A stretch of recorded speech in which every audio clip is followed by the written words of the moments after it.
그러므로 너희는 하나님이 택하사 거룩하고 사랑받는 자처럼 긍휼과 자비와 겸손과 온유와 오래 참음을 옷 입고, 누가 누구에게 불만이 있거든 서로 용납하여 피차 용서하되 주께서 너희를 용서하신 것 같이 너희도 그리하고, 이 모든 것 위에 사랑을 더하라. 이는 온전하게 매는 띠니라. 그리스도의 평강이 너희 마음을 주장하게 하라. 너희는 평강을 위하여 한 몸으로 부르심을 받았나니 너희는 또한 감사하는 자가 되라. 그리스도의 말씀이 너희 속에 풍성히 거하여 모든 지혜로 피차 가르치며 권면하고 시와 찬송과 신령한 노래를 부르며 감사하는 마음으로 하나님을 찬양하고, 또 무엇을 하든지 말에나 일에나 다 주 예수의 이름으로 하고 그를 힘입어 하나님 아버지께 감사하라. 오늘은 우리 2016년 새해 신년주일이고 성찬주일로 우리 예배를 드리고 있습니다. 금년에 우리 교회 목표는 첫째, 말씀과 성령으로 충만한 교회. 아멘. 두 번째, 사랑을 실천하는 교회. 아멘. 세 번째, 그리스도의 복음을 전하는 교회입니다. 아멘. 1년 동안 우리 교회의 목표를 가지고 열심히 기도하며 달려가는 저와 여러분 되시기를 주의 이름으로 축원합니다. 아멘. 금년에 우리는 예수 잘 믿는 한 해가 되시기를 바랍니다. 아멘. 금년 한 해 동안에 하나님이 기뻐하시는 일만 하고 하나님의 기쁨이 되시는 성도들이 다 되시기를 바랍니다. 아멘. 사도 바울은 오늘 본문에서 하나님의 형상을 따라 새 사람이 된 성도로 택함 받은 자들의 합당한 삶에 대해서 교훈해 주고 있습니다. 택한 자란 과거 언약의 백성인 이스라엘에게 적용되는 호칭인데, 신약 시대에는 영적 이스라엘 그리스도인들에게 붙여진 명칭이기도 합니다. 우리 그리스도인은 창세전에 택함 받아 구별된 거룩한 자입니다. 그러므로 택함 받은 성도의 삶도 달라야 됩니다. 그러면 새 사람으로 살아야 할 합당한 삶이 무엇일까요? 첫째로, 택함 받은 자가 입어야 할 옷을 입고 살아야 돼요. 오늘 본문 12절에 보면, 너희는 하나님의 택하신 거룩하고 사랑하신 자처럼 긍휼과 자비와 겸손과 온유와 오래 참음을 옷 입고 라고 했습니다. 자, 옷을 입으라고 하면 무엇입니까? 요한계시록 19장 18절에 보면, 그에게 허락하사 빛나고 깨끗한 세마포를 입게 하셨음즉 이 세마포는 성도들의 옳은 행실이로다 했습니다. 자, 세마포 옷을 성도의 옳은 행실이라고 하는 것입니다. 긍휼과 자비와 겸손과 온유와 오래 참음으로 옷 입으라 하는 이러한 삶을 살아서 행동으로 옮기라는 거예요. 우리는 긍휼과 자비와 겸손과 온유와 오래 참음으로 우리의 인생의 삶을 단장해야 됩니다. 베드로전서 3장 3절에 4절에 보면, 너희 단장은 머리를 꾸미고 금을 차고 아름다운 옷을 입는 외모로 하지 말고 오직 마음에 숨은 사람을 온유하고 안정한 심령에 썩지 아니할 것으로 하라. 이는 하나님 앞에 값진 것입니다 하고 있습니다. 택함 받은 자는 긍휼과 자비와 겸손과 온유와 오래 참는 삶을 다른 사람에게 보여줘야 돼요. 막 성질 급해가지고 막 혈기내고 이런 삶을 보여주는 게 아니라, 아무리 화날 일이 있어도 참고 오래 참고, 열받을 일이 있어도 열 안 받고 오래 참는 그런 모습이 좋은 모습이에요. 그런 모습이 예수님의 옷을 입고 사는 모습이에요. 겸손한 모습, 온유한 모습, 긍휼히 여기는 마음, 자비로운 마음을 갖는 겁니다. 자, 이런 마음으로 단장해야 됩니다. 이것이 택함 받은 자가 우리가 지향해야 할 삶이에요. 자, 우리 옆에 계신 분들 한번 인사합시다. 예수님의 이런 옷을 입고 삽시다.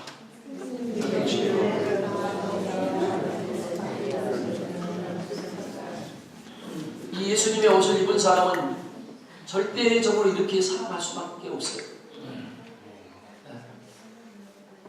옷 안 입고 사는 사람이 있어요. 지금 옷 안 입고 나온 사람 한 사람도 없잖아요. 옷을 입어야 우리가 살아갈 수가 있어요. 근데 그런 육적인 우리는 이런 겉옷이 아니라 예수 믿는 사람은 예수님의 옷을 입어야 돼요. 이 옷이 중요합니다. 두 번째, 피차 용납하고 용서하는 삶을 살아야 됩니다. 자, 13절 본문에 보면 누가 내게 혐의가 있거든 서로 용납하며 피차 용서하되 주께서 너희를 용서하는 것 같이 너희도 그리하라 하고 있습니다. 자, 혐의가 있거든. 혐의라는 것은 원어대로 번역하면 원한이라는 뜻에 가까운 말이에요. 왜 원한이 생기게 됩니까? 원한은 대부분의 두 가지 이유에서 생기게 됩니다. 첫째는 상대방이 자신을 배신하였거나 악의로 자기의 명예나 재산에 피해를 주었을 때 미움과 증오심이 생기고 원한을 품게 됩니다. 두 번째로 오해로 인하여 생기는 원한이 있을 수가 있습니다. 이간질하는 자들로 인해서 오해가 생기게 되고 또 자신의 잘못된 선입견에 의해서 오해가 생기기도 합니다. 그러나 어떠한 이유로든지 원한을 품는 것은 택함받은 성도의 신앙생활에 큰 장애물과 위협이 된다는 겁니다. 네. 첫째, 하나님과의 관계에 절대 필요한 예배에 지장을 줍니다. 두 번째는 성도의 내면 속에 기쁨과 평강이 사라집니다. 그래서 주님께서 말씀하기를 예배를 드리기 전에 먼저 뭐 하라고 했어요? 형제와 화목하고 와서 예물을 드리라고 했습니다. 택함받은 성도의 경건 생활에 있어서 조심해야 할 것이 많이 있지만 특별히 원망과 오난과 미움을 가져서는 안 됩니다. 피차 용납하고 용서하는 삶을 살아야 됩니다. 혹시 오늘 이 시간에 한번 생각해 보세요. 내가 미워하는 사람이 있으면 그 사람을 용서하세요. 그래야 오늘 예배가 여러분을 받으신다 그 사실. 아멘. 먼저 용서하는 마음을 가져야 돼요. 자, 이 용납이란 상대방의 말이나 행동을 너그럽게 받아들인다는 뜻이고, 용서란 나를 악의적으로 해롭게 한 자에게 그리스도께서 우리를 용서의 은혜를 베풀어 준 것 같이 자비의 은혜를 베풀라는 뜻입니다. 어떻게 이런 용서의 삶을 살 수 있습니까? 첫째는 우리가 십자가를 바라봐야 해요. 예수께서 십자가에 못 박고 조롱하는 자들 위해서 아버지여 저들을 사하여 주옵소서 자기 하는 일을 알지 못하나이다 라고 기도하시며 빚진 자의 비유를 들어 말씀하시면서 너희가 각각 중심으로 형제를 용서하지 아니하면 내 천국에서 너희에게 이같이 아니라 했습니다. 십자가 예수님을 바라볼 때 우리는 용서하지 못할 것이 없습니다. 두 번째, 우리는 하나님의 섭리를 믿어야 됩니다. 하나님은 악을 선으로 바꾸시는 하나님이십니다. 요셉의 형제들이 요셉을 해하고자 하는 의도를 가지고 애굽에 팔아 넘겼으나 하나님은 그 악을 선으로 바꾸사 애굽의 총리 대신이 되게 하사 자기 원속과 애굽인을 기근으로부터 구원하게 하셨습니다.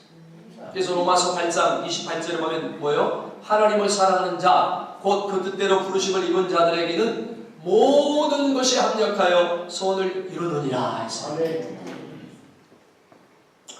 한번 한 성도가요, 어느 교회 소유의 빌라에 새 들어 사는데 어느 날 그 교회 장로님이 오시더니 전세금을 턱없이 올려달라고 하면서 그렇지 못하면 집을 비워달라고 하더라고요. 평소에 잘 알고 지내던 장로님인데 너무나 섭섭하고 속상하더라고요. 그래서 내 집이 있어야 하겠다고 하는 생각에 남이 1억 8천만 원에 전세 들어 살고 있는 그런 빌라 하나를 5천만 원을 융자내서 샀답니다. 그런데 그 빌라가 몇 달 사이에 상상외로 올라서 크게 유익하게 되었다는 것이에요. 그래서 지금은 그 장로님만 보면 그렇게 고맙고 감사합니다. 나에게 고맙게 하는 사람만 나에게 유익을 주는 것이 아니라 나에게 섭섭하게 하는 사람을 통해서 유익하게 하시는 분이 하나님이십니다. 나에게 선하게 한 사람만 나에게 유익하게 하는 것이 아닙니다. 나를 고의적으로 해치기 위해서 악을 행하는 자가 있다 할지라도 그 악을 선으로 바꾸어서 내게 유익을 주시는 분이 하나님이십니다. 하나님은 육체의 가치를 도구로 하여서 사도 바울을 자고하지 않고 겸손하게 하시고 그의 약함을 통해서 하나님의 은혜와 능력이 온전케 하여서 강하게 하셨다고 했습니다. 그릇 행하던 다윗을 고난을 통해서 주의 말씀을 지키게 하셨고 주의 율례를 배우게 해서 유익하게 승리하셨다고 시편의 119편에 말씀하고 있습니다. 우리는 이러한 하나님의 섭리를 믿을 때 나에게 고통을 주고 섭섭하게 한 자들을 용서해 줄 수 있고 용서할 때 하나님과의 교제가 원활해지고 내 마음의 평강을 누릴 수 있으며 우리가 성숙한 신앙생활을 할 수가 있습니다. 스페인의 격언에 이런 말이 있습니다. 선을 악으로 갚는 자는 악마적이요 선을 선으로 갚는 것은 인간적이요 악을 선으로 갚는 것은 신적이다. 스페인이 꽤 신앙이 좋았던 것 같아요. 옛날 사람들이 이렇게 아주 명성이 있는 그런 격언이 있다. 택함 받는 자의 삶은 믿는 자의 삶보다 달라야 돼요.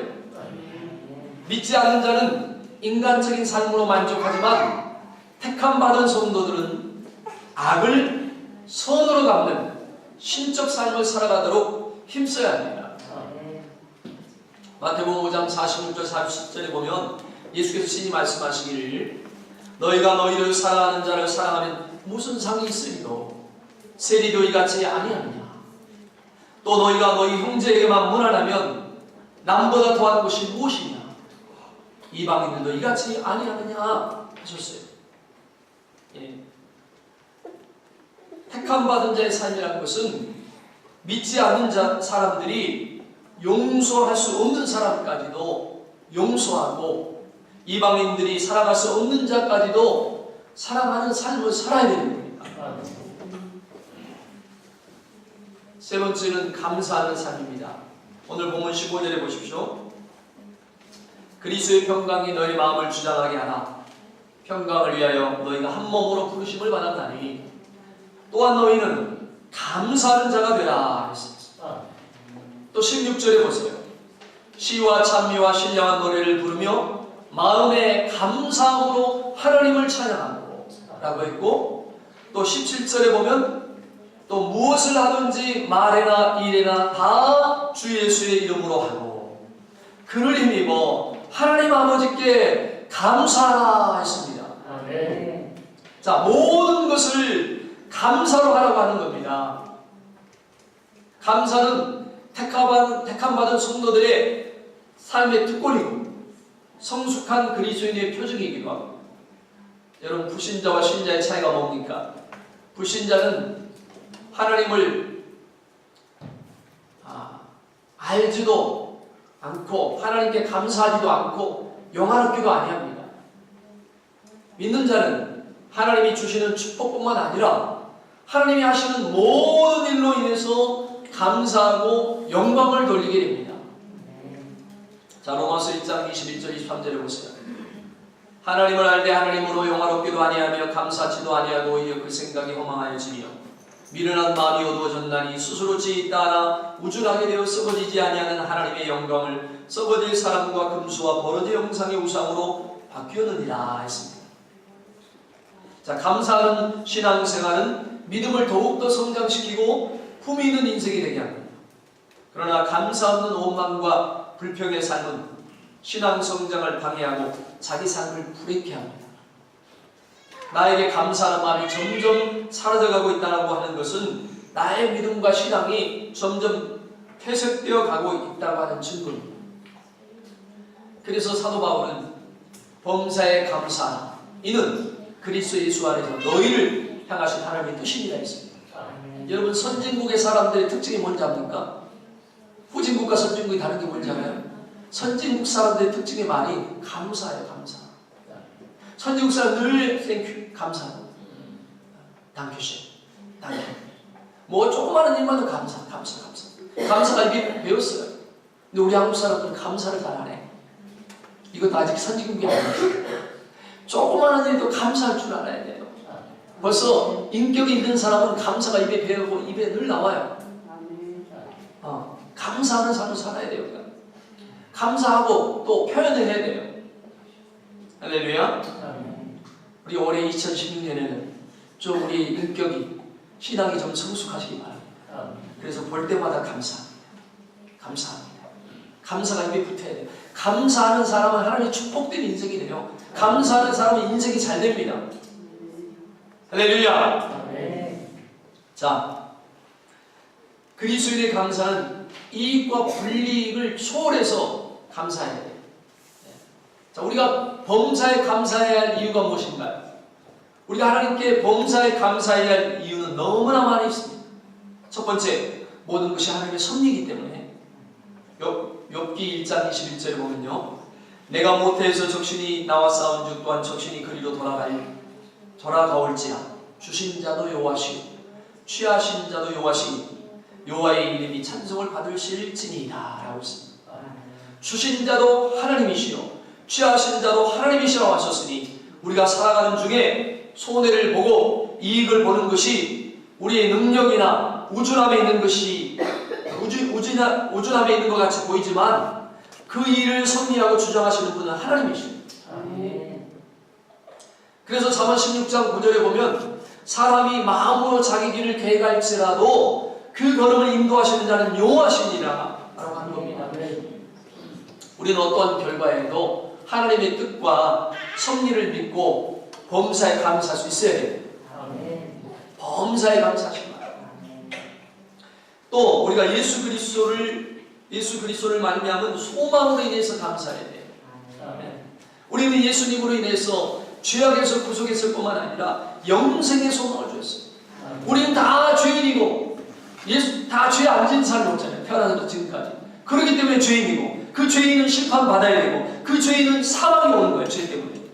우리는 마땅히 죄인이기 때문에 사망과 심판이 우리를 기다리고 있었어요. 그런데 바로 예수님이 오셔서 예수님이 이 죄인인 우리를 다 우리 죄를 용서해 주시고 십자가에 죽으심으로 그 예수님을 믿음으로 우리가 죄인인 우리가 의롭게 되는 거예요. 의인이 됐다고 그랬어요. 그리고 심판받아야 우리가 심판받지 않게 하시고 영원히 사망으로 형벌을 받아야 될 우리가 받지 않고 영생을 얻게 하시는 것이 놀라운 하나님의 은혜인 줄 믿습니다.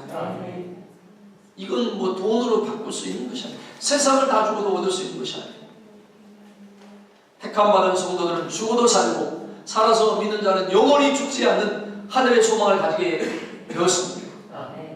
우리 믿는 자는 어떠한 절망 가운데서도 소망이 있습니다.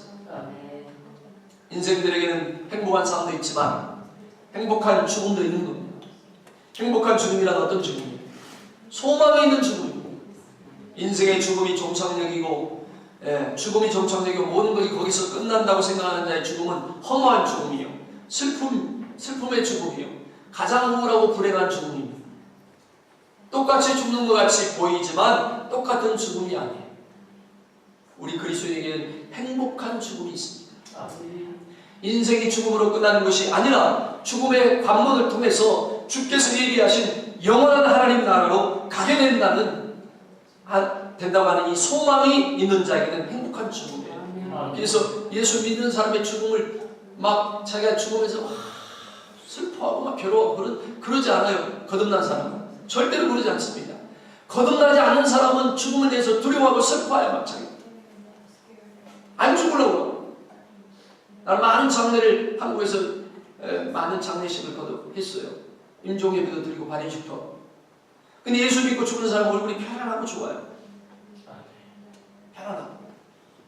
근데 거듭나지 않은 사람은 막 안 믿는 사람 얼굴을 보면 알아. 죽은 사람 얼굴 보면요 얼굴이 안 좋아. 왜냐하면 죽기 전에 죽음의 사자를, 지옥의 사자를 보기 때문에 괴로운 거예요. 무서운 거예요. 그러나 예수 믿는 사람은 죽기 직전에 천사들이 자기를 인도하는 걸 보니 또 편안하고 좋아요. 여러분, 그래서 예수 믿는 사람은 죽음도 행복한 죽음이에요. 이러한 소망을 가진 자에게는 세상을 울고 살았던, 웃으며 살았던 행복한 죽음이 되는 겁니다.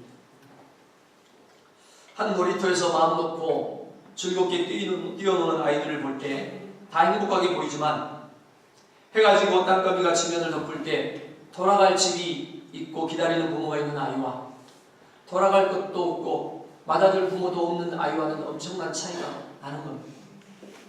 인생이 이 세상에 사는 것이 똑같은 인생같이 보이지만, 인생의 황혼이 되고 우리 삶의 땅거미가 이제 생을 덮을 때 돌아갈 곳이 있는 자와 돌아갈 곳이 없는 자는 엄청난 차이가 있습니다. 우리는 한 줌의 흙으로 돌아가는, 한 줌의 재로 돌아가든, 돌아갈 하나님 나라와 기다리는 하나님과 주님이 계신 영원한 집이 있으니 행복합니다. 이러한 소망을 가지고 있기에 우리는 범사에 감사해야 합니다. 하박국 3장 17절 18절에 보면, 비록 무화과 나무가 무성치 못하며 포도나무가 열매가 없으며 감람나무에 소출이 없으며 밭에 식물이 없으며 우리의 양이 없으며 외양간에 소가 없을지라도 나는 여호와로 인하여 즐거워하며 나의 구원의 하나님을 인하여 기뻐하리로다 라고 한 하박국 선지자의 찬양은 하늘의 소망을 가진 자만이 할 수 있는 노래입니다.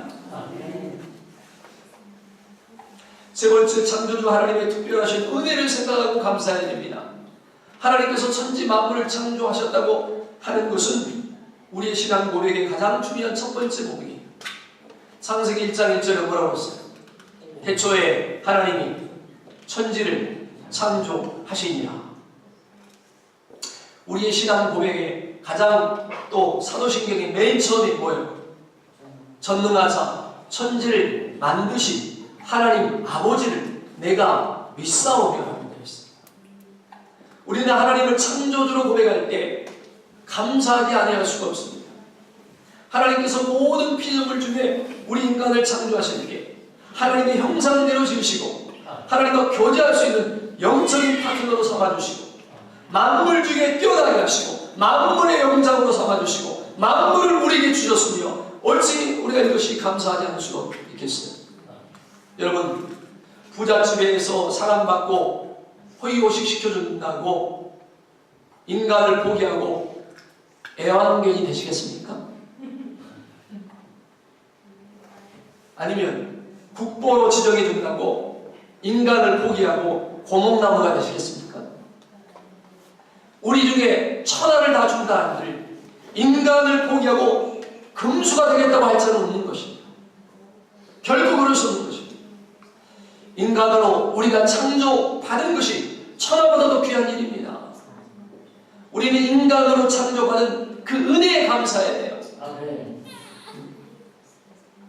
또 우리는 어떻게 범사에 감사하는 삶을 살 수가 있나요? 범사에 감사하는 삶의 방법과 비결에 관한 문제인데, 자, 오늘 그리스도의 평강이 우리 마음을 주장케 해요. 15절에 보면 그리스도의 평강이 너희 마음을 주장하게 하라. 자, 감사와 평강은 밀접한 관계가 있습니다. 마음의 불안이나 공포나 고통이나 근심이 있는 동안에는 진정한 감사가 나올 수가 없습니다. 그러나 그 마음에 그리스도께서 주시는 평강의 축복이 임할 때 그것을 기초로 하여 감사가 나오는 거예요. 주님이 주시는 평강은 감사하는 자가 되기엔 필수적인 요건입니다. 주께서 주시는 이 평강은 세상에 주는 어떤 평강과 다른 차원의 평강입니다. 돈을 누가 나에게 줘서 마음이 편안하다. 그러면 그 사람 돈 떨어지면 평안이 사라집니다. 돈 때문에 평안하는 평안은. 권력을 줘서 내 마음이 편안하고 좋다. 권력이 떨어지면 그 사람은 불안해요. 그것 때문에 자살하는 사람이 있어요. 돈이 없어서 자살하는 사람이 있어요. 돈이 인생의 전부가 아닌데 그것을 목적으로 살았기 때문에 그러는 거예요. 자, 주께서 이러한 평강을 우리에게 주시기 위해서 오셨고요. 또한 이러한 평강을 주시기 위해서 우리를 부르셨어요. 사도 바울에게도 이러한 평강이 있기에 옥중에서도 감옥에서도 감사의 찬양을 하게 되죠. 감옥의 매를 맞고 고통을 당하고 그런 상황에서도 하나님께 감사하고 찬양을 드릴 수 있었던 거죠. 그 속에, 그 마음 속에 하나님의 주님의 평강이 있었기 때문입니다. 자, 그래서 감사와 찬양을 하니까 어떻게 됐어요? 기적이 일어났어요. 옥문이 열리고 착고가 풀어지는 기적을 보게 됩니다. 자, 감사하는 자에게는 기적이 일어납니다. 오늘 우리 송구 영신 예배 때 제목이 뭐예요? 말씀 제목이? 기적. 네? 기적. 기적이 어떻게 해요? 기적의 사람이 되자는 거 아니에요. 기적의 사람이 되자. 올해 삶에 우리가 기적의 삶을 살려면 반드시 감사하며 살아야 돼요. 불평하는 사람은 절대 기적이 안 일어납니다. 불평하는 사람은 더 어려운 일만 생겨요. 되는 것도 안 되게 돼요. 그러니까 절대 우리 입술에 불평, 원망은 사라져버려요. 감사만 넘치길 바랍니다. 기적의 사람이, 기적의 주인공이 되겠습니다. 할렐루야! 자, 이러한 평강, 이 평강이 중요하다고 했어요. 평강과 감사는 직결된다고 했는데 이 평강을 어떻게 가질 수가 있냐? 첫째는 기도하는 자에게 평강이 주어집니다. 빌립보서 4장 6절 7절 다 같이 한번 읽어봅시다. 시작! 아무것도 염려하지 말고 오직 모든 일에 기도와 간구로 너희 구할 것을 감사를 하는 게 아니라 그리하면 모든 지각에 귀한 하나님의 평강이 그리스도 예수 안에서 너의 마음과 생각을 지키시리라. 할렐루야! 자, 어떻게 할 때 평강이 우리에게 임한다고요? 어떤 사람에게? 기도할 때, 기도하는 사람에게. 기도하면 하나님의 평강이 우리 가운데 임합니다. 여러분들이 평강이 없다면 기도 안 하는 사람이에요. 여러분 마음속에 자기를 알 수 있어요. 나는 평강이 왜 없나? 기도 안 하니까. 기도 안 하니까 평강이 없죠. 기도하는 사람은 평강이 임해요. 주님의 평강이 임하게 돼 있어 자동으로. 어제는 평강인데 오늘 평강 안 해. 왜? 오늘 기도 안 했기 때문에. 날마다 기도해야 돼요. 그 평강이 우리 삶에 늘 유지하기 위해서는. 어제 몽땅 기도했다 오늘 쉬면 안 돼요. 오늘도 우리가 숨을 쉬어야 사는 것처럼 오늘도 호흡을 해야 돼요. 오늘도 기도해야 돼요. 할렐루야. 기도하는 자에게 평강이 임한 줄로 믿습니다. 두 번째, 하나님의 말씀을 듣고 행하는 자에게 평강을 주십니다. 자, 빌립보서 4장 9절에 보면 다 같이 한번 읽어봅시다. 시작! 너희는 내게 배우고 받고 듣고 본바를 행하라. 그리하면 평강의 하나님이 너희와 함께 계시리라. 됐습니다. 평강은 감사의 기초가 되며 평강은 기도하고 말씀을 배우고 행하는 자에게 주어진 하나님의 선물입니다. 하나님의 말씀을 듣고 배우고 행하는 자는 늘 마음에 평강이 있어요. 그 평강한 사람은 그 평안한 마음이 흘러가게 돼 있어요. 말로 행실로. 그 사람의 말과 행실이 평안해. 그 사람이 말하고 행동하는 그 모습을 보면 내 마음이 평안해. 근데 어떤 사람은 말하면요, 다른 사람을 완전히 불안하게 만들어. 어떤 사람은 말하면 다른 사람을 완전히 그냥 걱정스럽게 불안하게 만들어요. 그 속에 마음의 평강이 없기 때문에. 말 한마디도 다른 사람을 막 마음 상처줘요.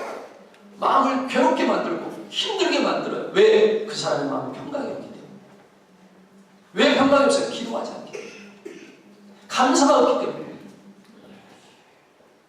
네, 우리는 2016년 모두가 감사함으로 평강의 삶이 되시기 바랍니다. 평안의 삶을 사시기 바랍니다. 자, 감사하는 자가 되어야 돼요. 15절 하반절에 보면 너희는 감사하는 자가 되라 그랬죠. 사람은 무엇이 되느냐에 따라서 그 삶이 달라지고 행동이 달라져요. 축구 선수가 되면은 축구를 하고, 배구 선수가 되면 배구를 하고, 거지가 되면 거지 노릇을 하고, 마찬가지로 불평자가 되면 매사에 불평하는 삶을 살게 되고, 감사하는 자가 되면 매사에 감사하는 자가 되게 되어 있습니다.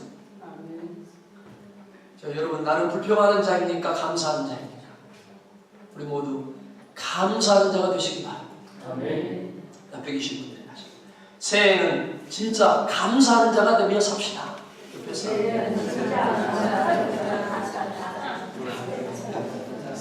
감사로 살아가야 복을 받아요.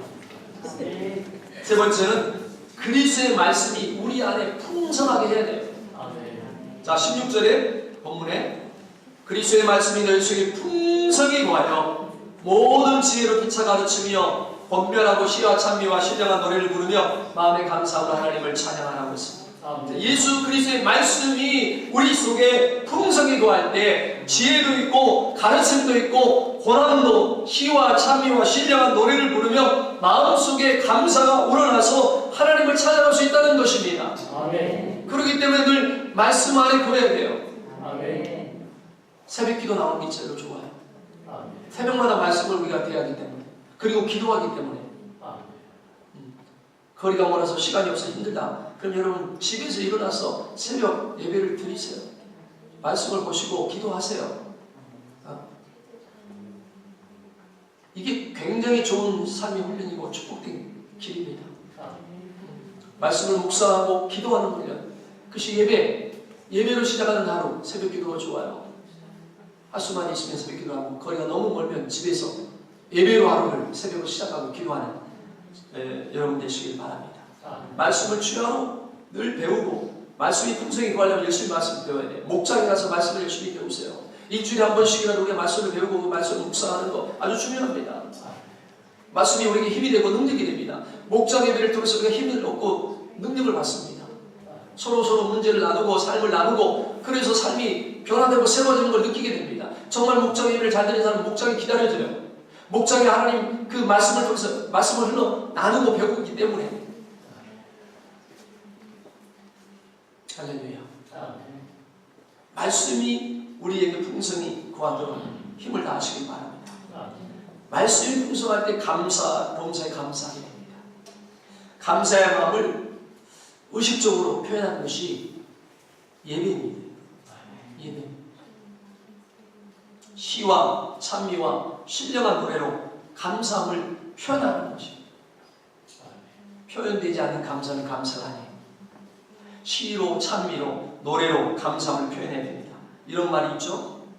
노래를 부를 때까지는 노래가 아니고 종은 울릴 때까지 종이 아니고 사랑은 표현할 때까지 사랑이 아니며 축복은 감사할 때까지 축복이 아니다. 이런 말이 있습니다. 누가복음 17장에 보면 예수님이 10명의 문둥병자를 고쳐주신 일이 있습니다. 저들 10명 모두가 다 깨끗함을 받았어요. 그런데 그 중에 감사하는 사람은 몇 사람? 10사람? 한 사람만 와서 감사했어요. 자기 몸을 깨끗해진 걸 보고 큰 소리로 하나님께 영광을 돌리며 돌아와서 예수님의 발 앞에 엎드려 감사했다고 했어요. 이 사람은 사마리아 사람이었어요. 이때 예수님이 말씀하셨어요. 10사람이 다 깨끗함을 받지 않았느냐? 그 9이 어디 있느냐? 이 이방인 외에는 하나님께 영광을 돌리러 돌아온 자가 없느냐? 했어요. 병을 고침받는 것도 중요하지만 더 중요한 것은 감사함으로 하나님께 영광을 돌려야 돼요. 아멘. 아마 이 사람만 구원받아요. 병 고침만 받는다고 구원받는 거 절대 아니에요. 병 고치는 건 그때 그 치료받는 순간에 받을 수도 있어요. 그런데 구원받는 게 더 중요합니다. 아멘. 하나님의 사람 되는 게 더 중요합니다. 하나님께 감사하는 자가 영광. 영국에 아주 무뚝뚝한 남편과 상냥한 아내가 있었습니다. 살았습니다. 이 무뚝뚝한 남편은 한 번도 아내에게 고마운 마음을 표현하지 않았어요. 그래서 상냥한 아내는 자기가 남편에게 잘못하는 줄 알고 늘 마음의 스트레스를 많이 받고 병이 났어요. 스트레스를 많이 받으면 병이 나요. 병이 악화되어서 거의 죽게 되었어요. 이때 그 무뚝뚝한 남편이 아내의 병상에 앉아서 아내를 내려다보면서 당신이 죽으면 나는 어떻게 해? 당신은 참으로 좋은 아내였는데 라고 말했다는 거예요. 이 말을 들은 아내가 병상에서 벌떡 일어나겠어요. 그 말이 참말이야. 내가 참으로 당신이 좋은 아내였다고요. 그런데 왜 일찍 그 말을 해주지 않았어? 그랬다면 나는 병이 들지 않았을 것이고 이렇게 죽어가지도 않았을 것인데 라고 말하고 그 상냥한 아내는 숨을 거뒀다고 합니다. 여러분, 감사는 우리 삶을 행복하게 만들어줍니다. 그러니까 옆에 사람들한테 늘 감사하고 당신이 옆에 있어서 널 너무 감사하고 좋아, 사랑하고 감사하다, 이런 말 자꾸 하세요. 서로 부부간에, 친구간에, 동역자 간에 하세요. 자꾸 감사는 입에 표현해야 감사를 하니까 속으로만 해도 안 돼. 할렐루야. 우리 한국 사람들은, 특히 한국 남자들은 말을 잘 표현 안 해요. 특히 경상도에 오신 분들은 더 많아요. 밥 먹었냐, 밥 먹자, 뭐 이런 식의 몇 마디 하고 끝낸다잖아. 표현을 하세요. 표현. 할렐루야. 표현을 안 한 사람 아직도 자기 옛사람으로 사는 사람이에요. 표현한 사람은 새롭게 변화된 사람이에요. 아멘. 아멘. 나의 옛사람은 그립더라도 예수 안에서 새 사람 된 사람은 말씀을 배웠으면, 들었으면, 깨달았으면 실천해야 돼요. 아멘. 옆 사람에게 한번 있어요. 당신이 내 옆에 있어서 감사해요. 빨리 표현하라니까 지금도 안 하고 웃고만 있는 사람이 있어요. 표현하라고 그랬죠. 표현. 말 안 하면 일어서서 시킬 거예요.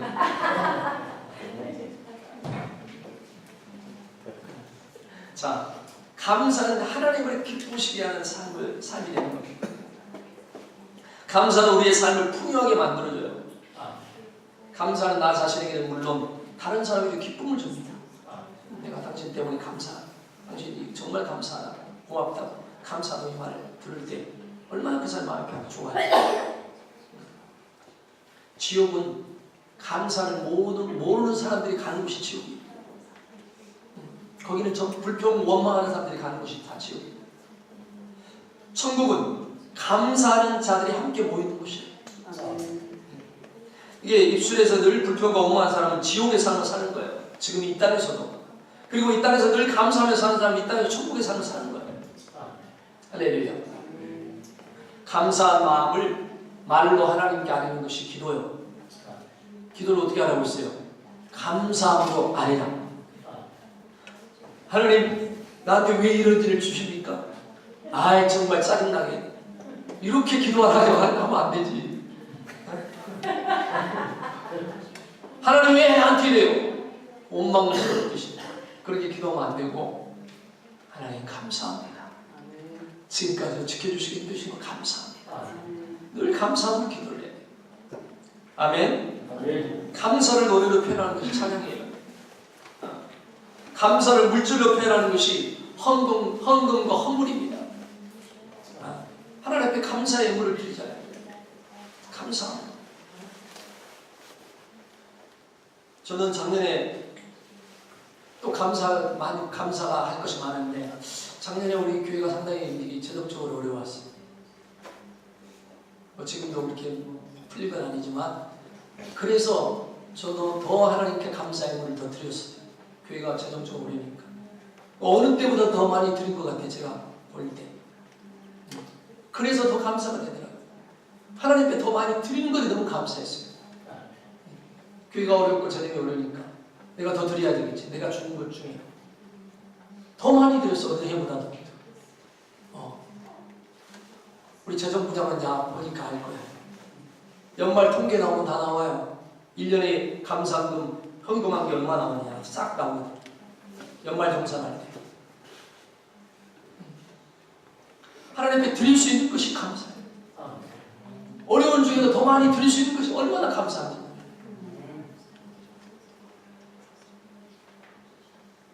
모든 것이 그러니까 다 감사할 것밖에 없더라고요. 그러니까.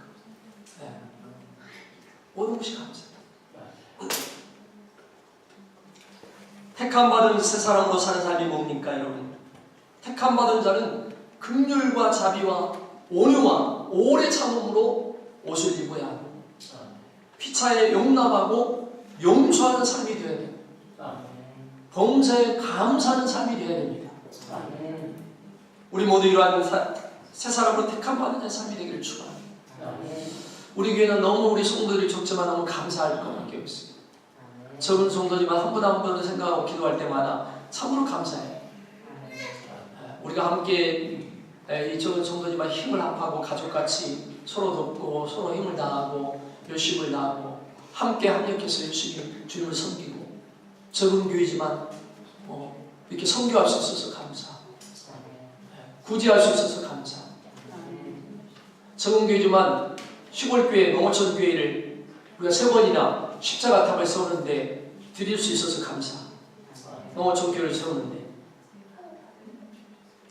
모두가 작년에도 열심히 바자회에서 하는 그 헌금을 가지고 우리가 이번에 또 단기선교에 와서 어려운 그 사람들에게 어린애들에게 선물을 나누고 또 조그마한 성경금도 하고 또 그들을 위해서 사랑을 베풀고 헌신할 수 있었던 것이 감사합니다. 모두가 힘을 합치고 저는 작년에 볼 때 우리 성도들도 힘을 다해서 열심히 또 교회 어렵다고 다 헌금도 열심히 다 했어요. 같이 저만 하는 게 아니라 다 열심히 잘해서 정말 인간적으로 생각할 때는 이 정도면 마이너스 될 수밖에 없는 상황이에요. 제가 보니까. 근데 전혀 마이너스가 안 됐어요. 왜? 우리 성도들이 한 마음으로 어려울 때 더 힘을 다했기 때문에. 그게 감사해요. 적은 수지만 주님의 교회를 위해서 힘을 다하고 마음을 다해서 함께 힘을 다하는 그런 모습들이 감사해요. 모든 것이 다 감사할 것밖에 없어요. 우리 성도 한 사람 한 사람 생각할 때마다 다 감사해요. 열심히 교회에서 봉사하고 헌신하고 또 음식도 맛있게 이렇게 예배 끝나면 친교 시간에 또 음식을 맛있게 이렇게 만드신 분들이 있어. 그래서 열심히 또 이렇게 함께 교제할 수 있도록 나누고 이렇게 모든 것이 다 합력해서 선을 이루는 겁니다. 너무너무 감사해요. 하나님이 여러분들의 모든 그 헌신과 수고와 그 삶을 하나님이 기억하시고 축복하실 줄 믿습니다. 올해도 더 감사가 넘치고 하나님께 영광 드리는 한 해 되시기를 주 이름으로 축원합니다. 새 사람으로 택함 받은 자의 삶을 참으로 아름답게 살아가서 하나님께 영광 드리는 우리 성도 한 사람 되시길 주 이름으로 축원합니다. 축원합니다. 기도하겠습니다. 아버지 하나님 감사합니다. 2015년에도 하나님께서 우리를 눈동자처럼 지키시고 말할 수 없는 은혜로 우리의 모든 생활에 도와주셔서 가정에서나 직장에서나 사업에서나 자녀들이나 특히 또 교회 안에서 하나님의 놀라운 은혜와 축복을 베풀어 주시고 하나님 적은 교회지만 열심히 주님을 섬기고 예배하며 주를 위해서 살려 힘쓰고 있으면 우리 성도 한 사람 한 사람이 있기에 아버지 하나님 감사를 드립니다. 아버지 마음을 다하고 뜻을 다해서 하나님을 섬기며 일하는 우리 성도들 모두가 아버지 하나님 감사하는 자로 생활하고 또 하나님을 섬기고 주를 위해서 일할 수 있도록 인도하심을 감사드립니다. 하나님 올 한해도 우리에게 주신 새해 이제 하나님의 놀라운 은혜와 축복으로 도와주시고 아버지 하나님 새 사람으로 사는 참으로 아버지 택함 받은 자로서 새 사람답게 살아가는 귀한 삶이 무엇인가를 더 깊이 알고 깨달아 참으로 올바로 살고 믿음으로 살고 감사하며 살고 하나님께 영광 돌려 살게 하옵소서. 예수님의 옷을 입고 살게 하여 주시옵소서. 용납하고 용서하는 삶을 살게 하시고 범사에 감사하는 삶을 살게 하시고 아버지 택함 받은 자로서 삶으로 하나님께 영광 돌리며 사는 귀한 삶을 살아갈 수 있는 우리 모두가 되게 하여 주시옵소서. 2016년에도 우리가 이러한 삶을 살아서 하나님께 영광을 드리고 놀라운 은혜와 축복의 삶이 되게 하시고 아버지 하나님께 영광을 돌리며 간증하고 또 살아계신 주님을 증거하고 선포하는 아름다운 열매 맺는 삶을 살아가는 우리 모든 성도 축복하여 주시옵소서. 예수님의 이름으로 감사하며 간절히 축복드리옵나이다. 아멘.